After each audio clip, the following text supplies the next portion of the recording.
આજે આપણે સ્વસ્થ રહેવા માટે કેવો આહાર લેવો જોઈએ, કેવો વિહાર કરવો જોઈએ અને કેવી કસરતો કરવી જોઈએ તેના વિશે આજે આપણે જાણીશું. સૌથી પહેલા આહાર. પૌષ્ટિક આહાર લેવો જોઈએ. તમારા આહારમાં ભરપૂર ફળો, શાકભાજી, આખા અનાજ અને દુર્બળ પ્રોટીનનો સમાવેશ કરવો જોઈએ.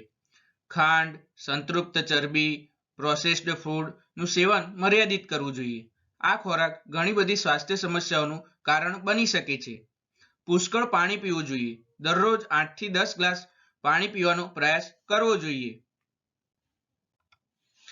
કેવો વ્યાયામ કરવો જોઈએ? નિયમિત કસરત કરવી જોઈએ. દર અઠવાડિયે ઓછામાં ઓછા 150 મિનિટ મધ્યમ તીવ્રતાવાળી એરોબિક કસરત કરવાનું લક્ષ્ય રાખવું જોઈએ. બળ તાલીમનો પણ સમાવેશ કરવો જોઈએ. આ તમારી સ્નાયુઓને મજબૂત બનાવવા અને તમારી હાડકાના સ્વાસ્થ્યને સુધારવામાં મદદ કરે છે. જીવનશૈલી કેવી હોવી જોઈએ? પૂરતી ઊંઘ લેવી જોઈએ. મોટાભાગના પુખ્ત વયના લોકો માટે દર રાત્રે 7 થી 8 કલાકની ઊંઘ જરૂરી છે. તણાવનું સ્તર ઘટાડવું જોઈએ. યોગ, ધ્યાન અથવા ઊંડી શ્વાસ લેવાની કસરતો જેવી કે તણાવ ઘટાડવાની તકનીકોનો અભ્યાસ કરવો જોઈએ. ધૂમ્રપાન ટાળવું જોઈએ અને મદ્યપાન મર્યાદિત કરવું જોઈએ. આ બંને આદતો તમારા સ્વાસ્થ્ય માટે ખૂબ જ હાનિકારક છે. નિયમિત તબીબી તપાસ કરાવવી જોઈએ. તમારા ડોક્ટર સાથે નિયમિત તપાસ કરાવો જેથી તેઓ કોઈપણ સંભવિત સ્વાસ્થ્ય સમસ્યાઓનું નિદાન કરી શકે છે. પોઝિટિવ વલણ રાખવું જોઈએ. સકારાત્મક રહેવાથી તમારા શારીરિક અને માનસિક સ્વાસ્થ્ય બંને પર સકારાત્મક અસર થઈ શકે છે. પ્રિયજનો સાથે સમય વિતાવવો જોઈએ. મજબૂત સામાજિક સમર્થન ધરાવતું તમારા માનસિક સ્વાસ્થ્ય માટે મહત્વપૂર્ણ છે.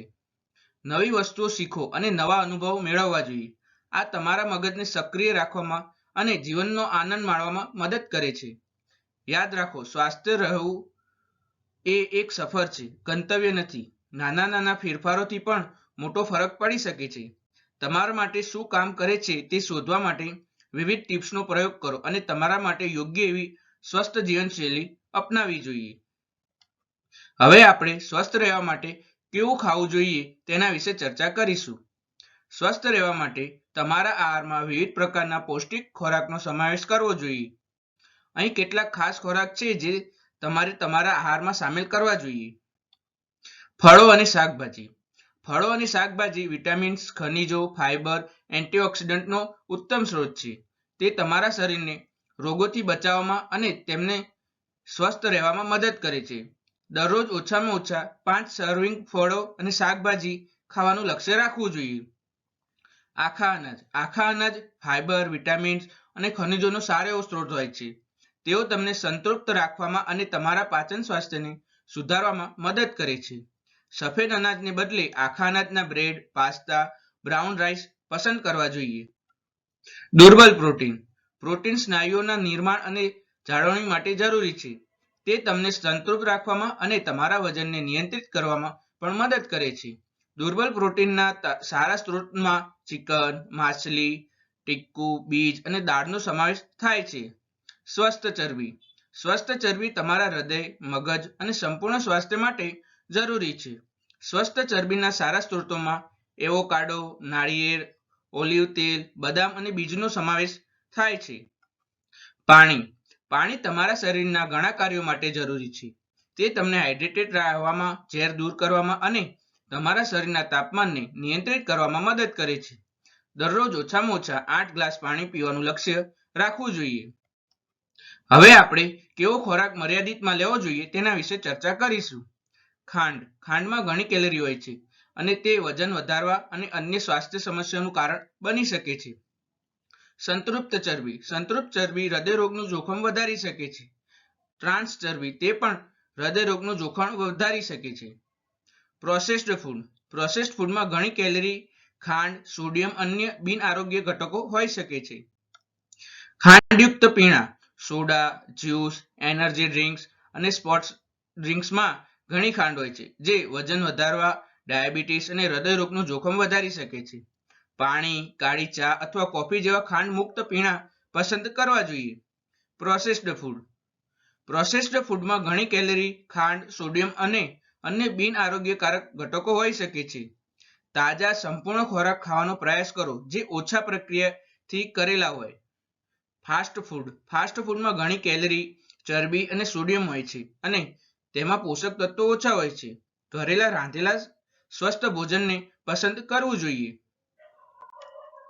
તળેલા ખોરાકમાં ઘણી કેલરી અને અસંતૃપ્ત ચરબી હોય છે જે હૃદયરોગનું જોખમ વધારી શકે છે. તળવાને બદલે બ્રેકિંગ, ગ્રીલિંગ અથવા સ્ટીમિંગ જેવી સ્વસ્થ રસોઈની પદ્ધતિઓને પસંદ કરવી જોઈએ. લાલ માંસ અને પ્રોસેસ્ડ માંસનું સેવન હૃદયરોગ, ડાયાબિટીસના જોખમને વધારી શકે છે. માંસનું સેવન મર્યાદિત કરો અને ચિકન, માછલી અથવા દુર્બળ પ્રોટીનના અન્ય સ્ત્રોતોને પસંદ કરવા જોઈએ. હવે આપણે કસરત કેવી રીતે સ્વસ્થ રહેવામાં મદદ કરે છે તેના વિશે આપણે જાણીશું. હૃદય અને ફેફસાને મજબૂત બનાવે છે. કસરત કરવાથી હૃદય અને ફેફસા વધુ કાર્યક્ષમ રીતે કામ કરે છે, જેનાથી શ્વસન અને રક્ત પરિભ્રમણમાં સુધારો થાય છે. સ્નાયુઓ અને હાડકાંઓને મજબૂત બનાવે છે. નિયમિત કસરત સ્નાયુઓના કદ અને શક્તિમાં વધારો કરે છે, જ્યારે હાડકાંને મજબૂત બનાવે છે અને ઓસ્ટિયોપોરોસિસનું જોખમ ઘટાડે છે. વજન નિયંત્રણમાં રાખવામાં મદદ કરે છે. કસરત કેલરી બર્ન કરે છે અને વજન ઘટાડવા અથવા જાળવવામાં મદદ કરી શકે છે. રોગપ્રતિકારક શક્તિમાં વધારો કરે છે. કસરત શરીરની રોગપ્રતિકારક શક્તિને મજબૂત બનાવવામાં મદદ કરે છે, જેથી તમે માંદગીઓ સામે વધુ સારી રીતે લડી શકો છો. ઉર્જાના સ્તરમાં વધારો કરે છે. નિયમિત કસરત થાક ઘટાડવામાં અને ઉર્જાના સ્તરમાં વધારો કરવામાં મદદ કરી શકે છે. નિંદ્રાની ગુણવત્તામાં સુધારો કરે છે. કસરત કરવાથી તમને રાત્રે વધુ સારી ઊંઘ આવવામાં મદદ મળી શકે છે. દુખાવો ઘટાડે છે. કસરત કેટલાક પ્રકારના દુખાવો જેમ કે પીઠનો દુખાવો, સાંધાનો દુખાવો ઘટાડવામાં પણ મદદ કરી શકે છે. તણાવ અને ચિંતાને ઘટાડે છે. કસરત શરીરમાં એન્ડોર્ફિન નામના રાસાયણિક છોડે છે જે મૂડ સુધારવામાં મદદ કરે છે. ડિપ્રેશનના લક્ષણોમાં સુધારો કરે છે. કસરત ડિપ્રેશનના સારવાર માટે એક અસરકારક ઉપચાર હોઈ શકે છે. આત્મસન્માન અને આત્મવિશ્વાસ વધારે છે. નિયમિત કસરત કરવાથી તમે તમારા શરીર વિશે વધુ સારું અનુભવી શકો છો અને તમારા વિશે વધુ સારું લાગી શકે છે. જ્ઞાનાત્મક કાર્યમાં સુધારો કરે છે. કસરત મગજના કાર્યમાં સુધારો કરી શકે છે અને યાદશક્તિ અને એકાગ્રતા વધારી શકે છે. કાર્ડિયો એ એરોબિક કસરતનો એક પ્રકાર છે જે તમારા હૃદય દર અને શ્વસનના દરને વધારે છે. તેમાં ઝડપી ચાલવું, દોડવું, સાયકલ ચલાવવી, તરવું અથવા નૃત્ય કરવું જેવી પ્રવૃત્તિઓનો સમાવેશ થાય છે. દર અઠવાડિયે ઓછામાં ઓછા 150 મિનિટ મધ્યમ તીવ્રતાવાળી કાર્ડિયો કસરત કરવાનું લક્ષ્ય રાખવું જોઈએ. બળ તાલીમ એવી કસરત છે જે તમારી સ્નાયુઓને મજબૂત બનાવવામાં અને ટોન કરવામાં મદદ કરે છે. તેમાં વજન ઉપાડવું, રેઝિસ્ટન્સ બેન્ડનો ઉપયોગ કરવો અથવા તમારા પોતાના શરીરના વજનનો ઉપયોગ કરીને પુશઅપ્સ અને સિટઅપ્સ જેવી કસરતો કરવાનો સમાવેશ થાય છે. દર અઠવાડિયે ઓછામાં ઓછા 2 દિવસ બળ તાલીમ કરવાનું લક્ષ્ય રાખવું જોઈએ. સંતુલનની કસરતો તમને પડી જવાનું ટાળવામાં મદદ કરી શકે છે, ખાસ કરીને જ્યારે તમે વૃદ્ધ થાઓ છો. તેમાં એક પગ પર ઊભા રહેવું, બેલેન્સ બોર્ડ પર કસરત કરવી જેવી પ્રવૃત્તિઓનો સમાવેશ થાય છે. અઠવાડિયામાં ઓછામાં ઓછા 2 દિવસ સંતુલનની કસરત કરવાનો પ્રયાસ કરવો જોઈએ. તમારા માટે યોગ્ય કસરત પ્રવૃત્તિઓ શોધવાની શ્રેષ્ઠ રીત એ છે કે તમને કોઈ વસ્તુનો આનંદદાયક લાગે છે અને જે તમે નિયમિતપણે કરી શકો છો. જો તમને ખાતરી ન હોય કે ક્યાંથી શરૂઆત કરવી, તો તમારા ડોક્ટર અથવા ફિટનેસ વ્યવસાયિક સાથે વાત કરી શકાય છે. હવે આપણે મુખ્ય જીવનશૈલીમાં કેવો ફેરફાર કરવો જોઈએ તેના વિશે આપણે હવે જાણીશું. 1. પૌષ્ટિક આહાર લેવો જોઈએ. તમારા આહારમાં ભરપૂર ફળો, શાકભાજી, આખા અનાજ, દુર્બળ પ્રોટીનનો સમાવેશ કરવો જોઈએ. પ્રોસેસ્ડ ફૂડ, ખાંડયુક્ત પીણાં અને સંતૃપ્ત ચરબી ઓછી ખાવી જોઈએ. નિયમિત કસરત કરવી જોઈએ. દર અઠવાડિયે ઓછામાં ઓછા 150 મિનિટ મધ્યમ તીવ્રતાવાળી કાર્ડિયો કસરત અને બળ તાલીમનો 2 દિવસનો લક્ષ્ય રાખવો જોઈએ. પૂરતી ઊંઘ લેવી જોઈએ. મોટાભાગના પુખ્ત વયના લોકોને દરેક રાત્રે 7 થી 8 કલાકની ઊંઘની જરૂર હોય છે. તણાવનું સંચાલન કરવું જોઈએ. યોગ, મેડિટેશન અથવા ઊંડી શ્વાસ લેવા જેવી તણાવ ઘટાડવાની તકનીકનો અભ્યાસ કરવો જોઈએ. ધૂમ્રપાનનું ટાળવું જોઈએ અને મર્યાદિત માત્રામાં દારૂ પીવો. ધૂમ્રપાન અને વધુ પડતું દારૂ પીવું બંને તમારા સ્વાસ્થ્ય માટે ખૂબ જ હાનિકારક છે. તેથી દારૂ અને ધૂમ્રપાન ના કરવું જોઈએ.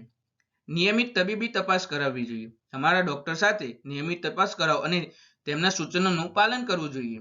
સામાજિક રીતે સક્રિય રહેવું જોઈએ. પ્રિયજનો સાથે સમય પસાર કરવો જોઈએ. સામાજિક જૂથોના જોડાઓ તથા તમારા સમુદાયમાં સ્વયંસેવક તરીકે કામ કરવું જોઈએ. પૂરતી હાઇડ્રેટેડ રહો. દરરોજ ઘણું પાણી પીવું જોઈએ, જેનાથી શરીર પૂરતા પ્રમાણમાં હાઇડ્રેટેડ રહે છે. સૂર્યથી રક્ષા કરો. સૂર્યની હાનિકારક કિરણોથી તમારી ત્વચાને બચાવવા માટે સનસ્ક્રીનનો ઉપયોગ કરવો જોઈએ. સકારાત્મક વલણ જાળવવું જોઈએ. જીવનના સકારાત્મક પાસાઓ પર ધ્યાન કેન્દ્રિત કરવું જોઈએ અને કૃતજ્ઞતા વ્યક્ત કરવી જોઈએ.